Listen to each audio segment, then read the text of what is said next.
the Divorced Girl Smiling Podcast with your host, Jackie Pilosoff.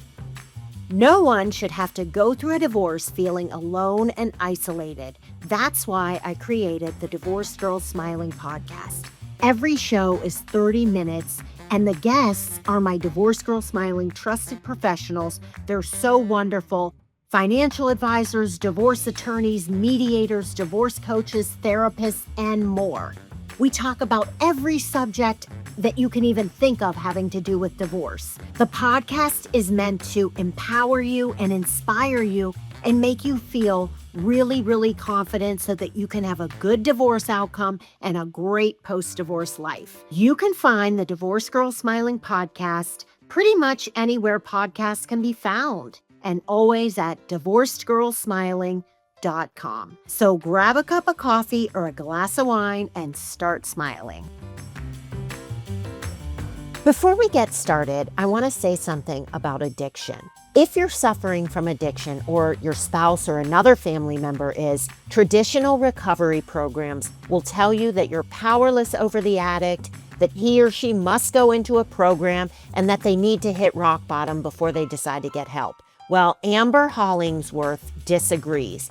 Amber is the founder of Hope for Families Recovery Center, and she spent several years running an intensive outpatient program for addiction. She decided to think outside the box and create a method she felt was so much more effective.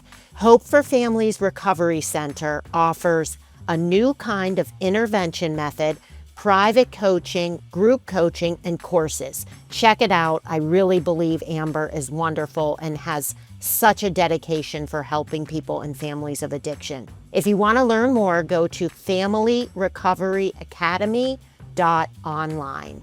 I also want to tell you about a wonderful law firm in Chicago and Bannockburn. The name of the firm is Katz and Stefani, and I have known co-founder Dan Stefani for over 20 years. We live in the same community, and our kids went to school together, and I just know him so well. Such a wonderful person who has created a well-known, well-respected firm where they handle high conflict litigation, high asset, complex litigation. Dan is so trustworthy. I would highly recommend calling the firm if you need an attorney in Chicago. You can find them at katzstefani.com.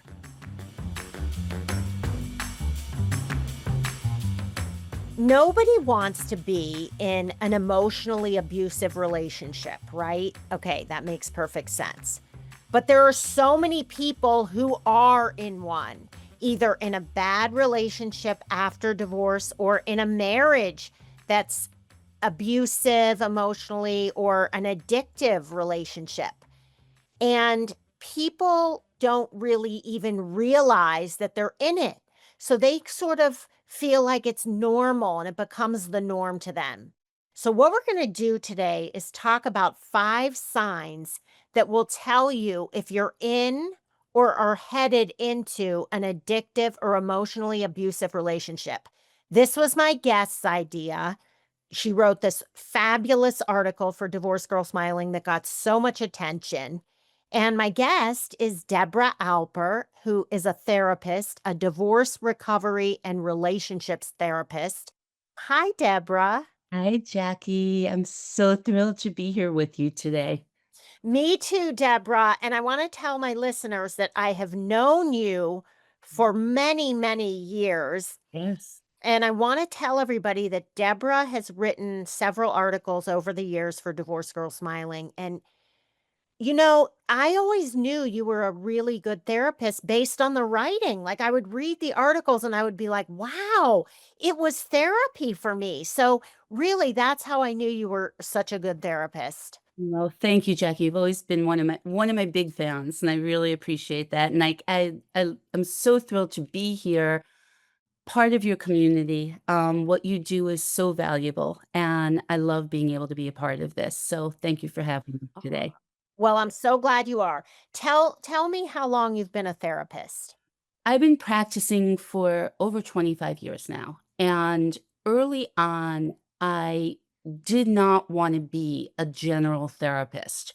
I'm not the person that you come to because you're having generalized anxiety or because you're a little depressed, you come to me, and what I've developed is more of a boutique practice that specializes in helping people understand the repetitive patterns in their relationships. Um, their romantic relationships mainly, but oftentimes friendships, professional relationships, that they're unaware that they're bringing these patterns into these relationships, and they keep attracting the same types of situations. So I have people that say to me, it can't be everybody else. It has to be me. I don't know what I'm doing wrong.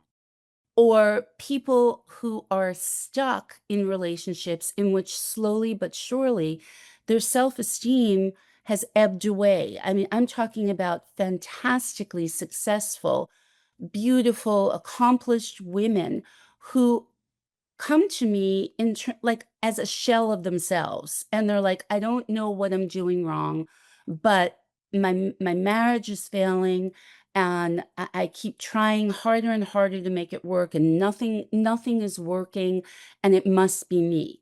So this is the types of clients that I attract over and over, and that's where I spend my time working, in that realm of relational therapy.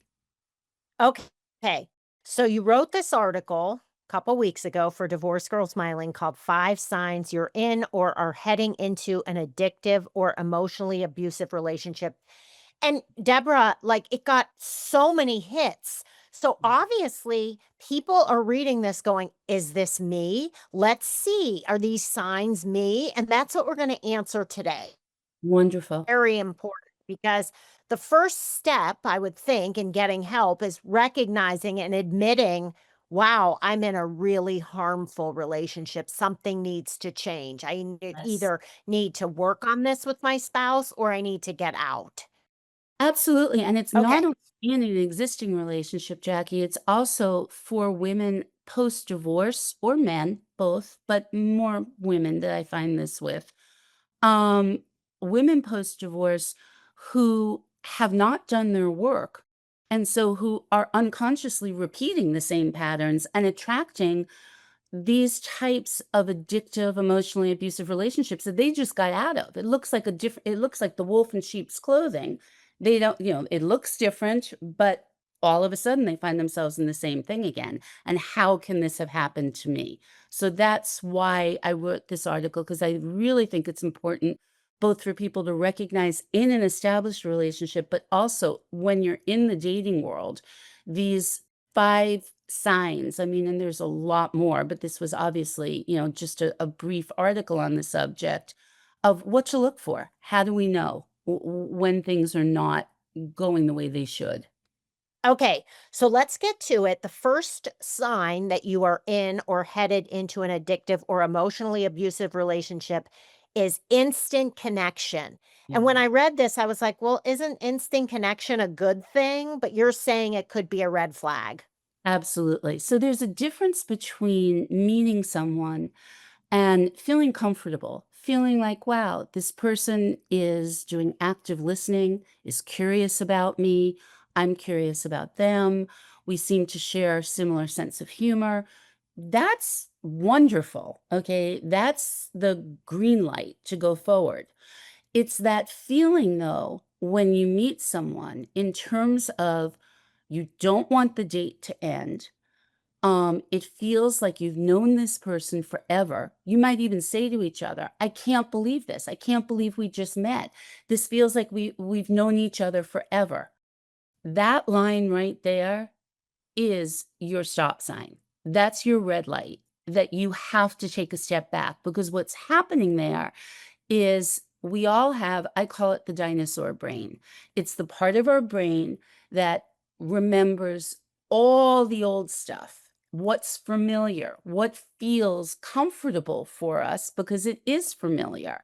So if we grew up in a household in which we had a narcissistic parent, if we had an abusive parent, that gets filed away in our dinosaur brain. And when we meet someone for the first time and we have that kind of instantaneous connection, we're not connecting consciously with the fact that this person is similar to the relational pattern I grew up with.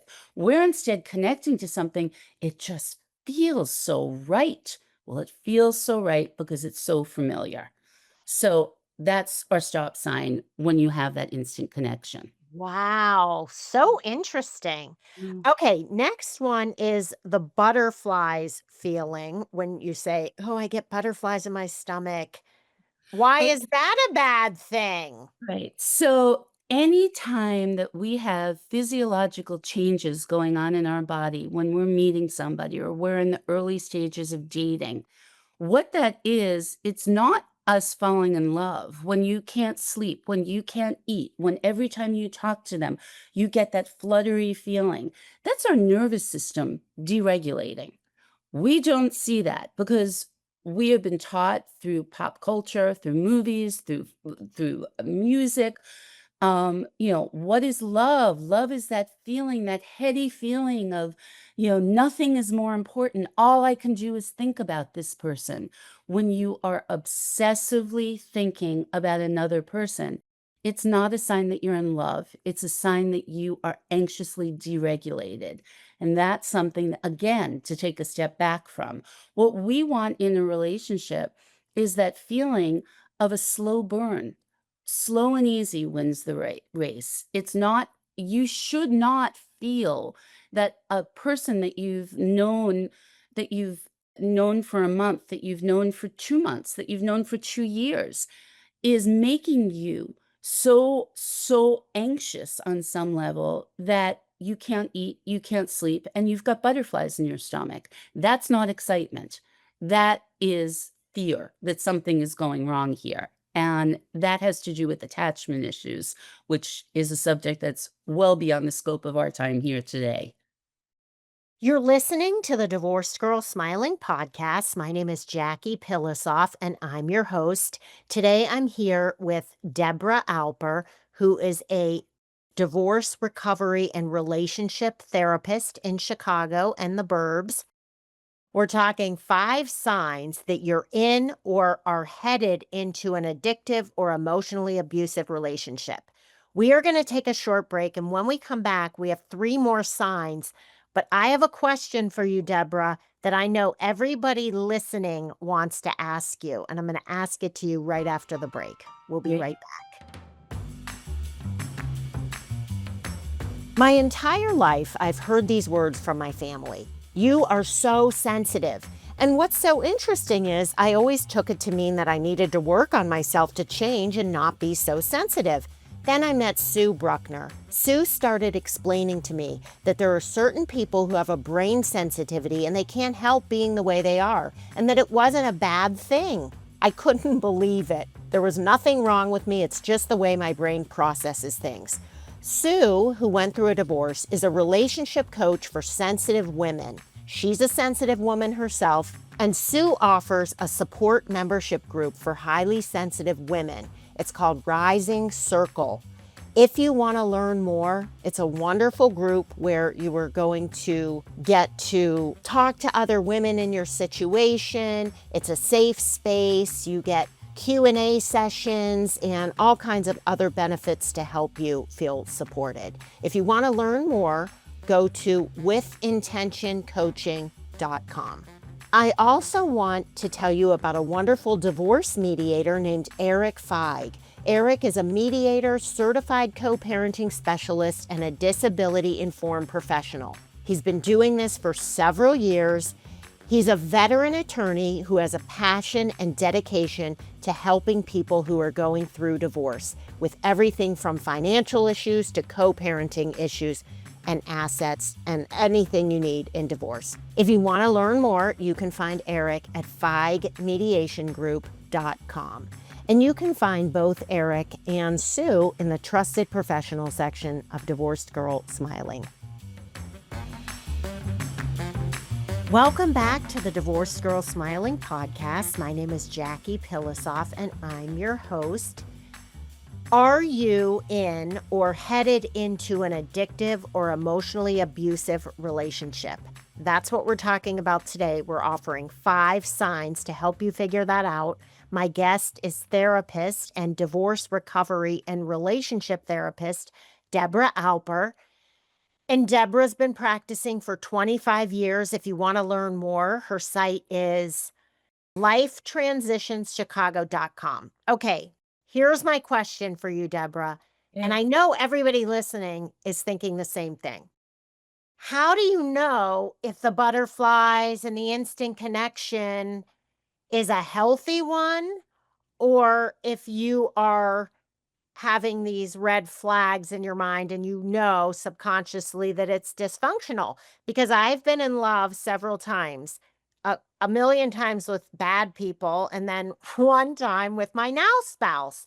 And I felt an instant connection and I felt butterflies and felt like he was the most important thing. And we've been together 10 years and we're happy. So what's the difference? How do you know when it is right? What's the difference? The difference is the quality of the feeling. And what I mean by that is when you're in a relationship, you want to be able, a healthy relationship allows you to hold on to your own self. It doesn't feel as though you're constantly thinking about the other person. The other person is, the movie, and I'm dating myself here, the movie Jerry Maguire a million years ago, there was a line in it that at the time I thought was the most romantic thing in the whole world. And it was when Renee Zellweger talked to Tom Cruise and said to him, "You complete me." No, he said it to her. I got that. Yes. He said it to Yes. her. "You complete me." And at the time I thought, "Oh my God, isn't that fabulous?" Now, that's not fabulous. The lens that I look through that is we should each be complete on our own. Our partners, the people that we bring into our life should be the icing on the cake. It should not be the cake. And when it feels like it's the cake, when it feels like we are not enough unless that person is with us, unless we're talking to that person, unless we're spending time with that person, that we have an emptiness inside of us, it's that feeling that leads to that feeling of butterflies that's dysfunctional. When you're in love, love feels great, but it shouldn't feel all encompassing. It shouldn't feel as though when you're not with the person, that there's a hole in you that leads to that emotional dysregulation. Does that make sense? That Okay, yes, it makes total sense, but I do wanna tell you, first of all, that is one of my all-time favorite movies, so if you're listening and you haven't seen Jerry Maguire, go rent it tonight because it's the best movie. I think you have a good point, Deborah, but if you remember, Tom Cruise said to her, "Tonight, I had a really big night and everything just changed in our company and we're gonna be okay, and I wanted to share that with you." right. And Great. so, you Great. know so in other words, his whole life, really, he's like, "It's really going well, but I want you to be with me," and so I thought that was kinda healthy. And that's a total beautiful thing. It was that one line it was that line that got me. No one ever should be given the power to complete you. It should be a wonderful addition to your life. You are in charge of completing yourself. You're in charge. It's not "you're my other half." It's "I'm a whole and you're a whole. And let's bring our two wholes together and make this relationship that comes in between us something that really thrives, as opposed to two halves coming together." I love that. Very true. Okay, moving on to the third sign that you're in an emotionally abusive or addictive relationship is confusion. It's a big one. Okay, so when I mean confusion, when you're in a healthy relationship, people come to me all the time and will say to me, "Well, our relationship is great. We never fight. We don't disagree about anything." That to me in itself is a problem because healthy relationship involves conflict because we don't share a brain. We each have competing needs and we are different people. And with that oftentimes comes conflict What happens is what you do with the conflict, how you deal with the conflict. When you're in a healthy relationship, you deal with the conflict through healthy communication, through healthy negotiating, through different tools that allow you to go back and forth and for everyone's needs to be looked at and taken care of. When you're in a toxic relationship or an abusive relationship, oftentimes there's confusion because when there's conflict, one person is right and one person is wrong. And it typically is if there's abuse in the relationship, it's the abuser that's always right. So we've all heard of the term gaslighting. Okay. Um, you have a need and you express that need to me. And instead of me saying to you, you know what, Jackie, I never thought about it that way. I can understand coming from where you're coming from, why that would bother you. And I'm sorry. That's healthy communication. Toxic communication or abusive communication is, you know what, Jackie? I have to tell you, you are so dramatic. You take the littlest thing and blow it up out of proportion. We were having a perfectly nice afternoon, and look at what you just did to this whole day. And it's that difference that all of a sudden makes you think, wait a minute, we were having a nice day. And what was I being too needy? Was I being too dramatic? And so little by little, you disconnect from yourself. You give more and more power to the abuser, and you're more and more confused because things don't make sense. There's never closure to an argument, there's never an appropriate apology. Typically, there's blame and assignment or projection onto you, all of which are, a lot of which are psychological terms, which are best dealt with in therapy. But that feeling when you're like, wait, what just happened? Like, how did this go so wrong? I don't understand. That feeling is a red flag Wow. That's fascinating because it happens so often. all the time, all the time. Okay, next one is the roller coaster ride. That's a big one. That's a real big one. So, when you talk about repetitive patterns in relationships, this is exactly what happens. So, when you have that intense automatic connection that we were talking about earlier on, and you feel as though, oh my God, this is my person. This is everything I've ever wanted. Oftentimes, what's involved with that is some degree of a term called love bombing, in which the abusive person is showering you with attention and with everything that you could possibly want to feel safe and secure and loved in the relationship. And it's almost too much too soon. So when that happens, you, like all of us, want to just feel loved and it feels fabulous. And you lean in more and more and you open your heart more and more and you become more vulnerable. And with that, then what ends up happening is that little by little, you end up giving a lot of power and a lot of information to that other person, probably too much too soon. And that person, typically, if it's an abusive relationship, will then pull away at some point. You will not have an explanation for why. They may just disappear for a couple of days. They may just, I got really busy at work. They may have some family crisis. And all of a sudden, the constant communication now is silence. You hear crickets, or maybe intermittent at best. When you then go back to find out, well, I don't understand what happened. Like, it then turns into that thing we were just talking about in terms of the switch happening of, my God, Jackie, we've only known each other like 3 weeks. Like, I was busy at work. Like, are you that needy that I can't take care?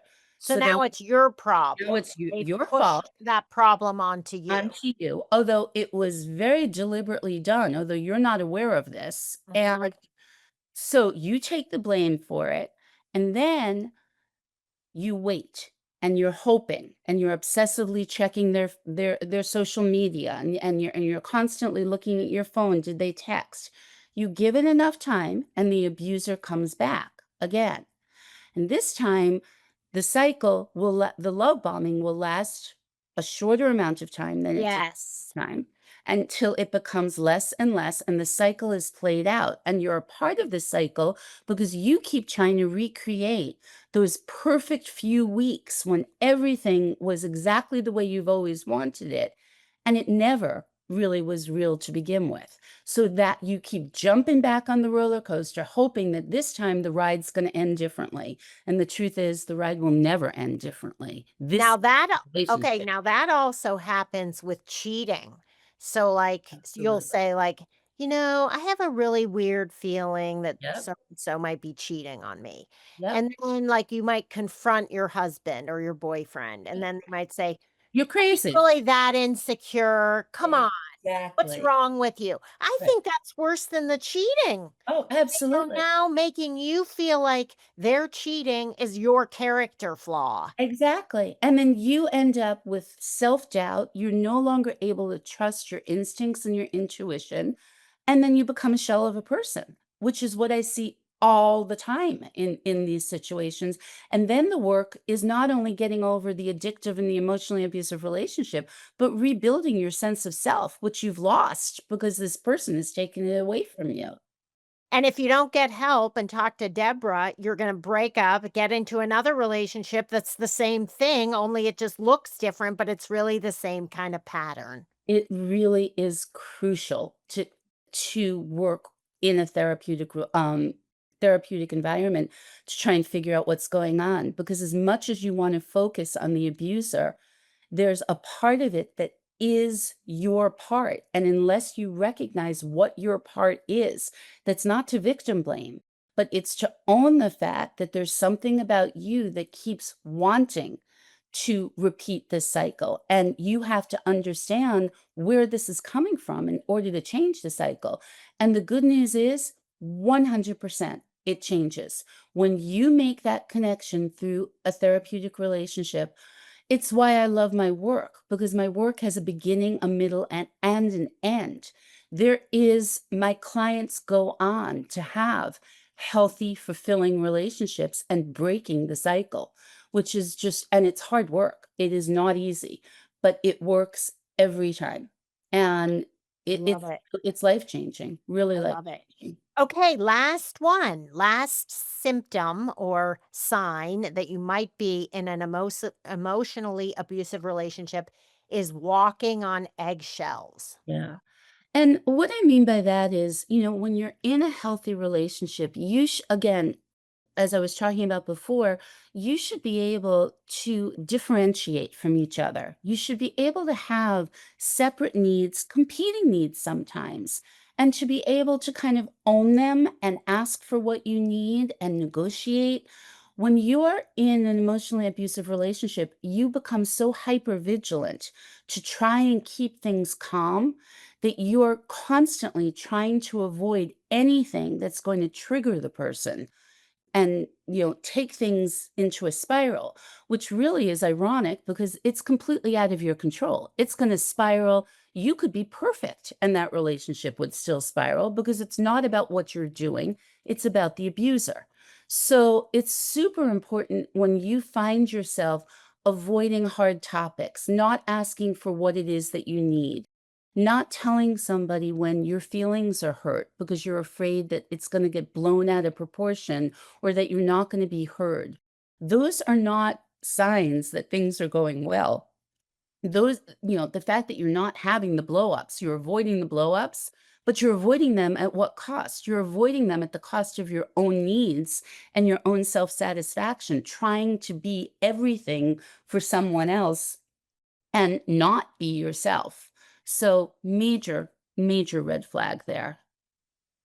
This is so interesting to me. I should have been a therapist because I'm loving this because this is what I've learned from this conversation, Deborah. All of this is like correctable if you're willing to do the work. So, Absolutely. really, going to therapy is like saying, I need medicine to be happier. Right, exactly, without I having to mean, take a pill and giving yourself the tools to figure it out, which is the most important thing. And it it's the best investment that you can make in yourself and in your relationships if you're struggling in unhappy relationships. Debra, thank you so much for taking time to be on the show. Well, Jackie, I loved being here. Thank you for having me. As always, it's such a pleasure working with you. If you want to learn more about Debra or have a consult with her or go to her, you can find her at lifetransitionschicago.com. That's her website. And you can also find her in the trusted professionals section of Divorced Girl Smiling, divorcedgirlsmiling.com under therapists. And if you go to divorcedgirlsmiling.com, you can also find more podcasts, articles, and more trusted professionals like divorce attorneys, mediators, financial advisors, and more. Thank you so much for listening, everyone. We'll talk to you real soon.